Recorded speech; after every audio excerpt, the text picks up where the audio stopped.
Hello अस्सलाम वालेकुम friends. Good evening. मैं अब्बास बिरमानी और आप देख रहे हैं एबीसी नेचर। ये जनाब एक छोटी सी वीडियो है।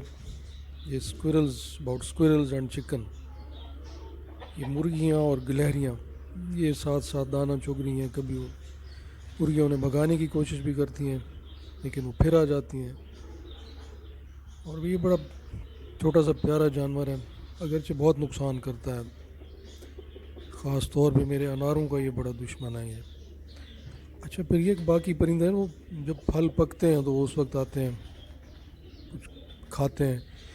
ये जब भी कच्चे होते हैं तो उन्हें काटना कुतरना शुरू कर देते हैं और खाने से ज़्यादा ज़ायद ज़्यादा करते हैं, नुकसान करते हैं। बहुत अफसोस होता है, लेकिन अब इन्हें ख़त्म करने को भी मारने को भी दिल नहीं करता, क्या करें, तो बर्दाश्त करना पड़ता है।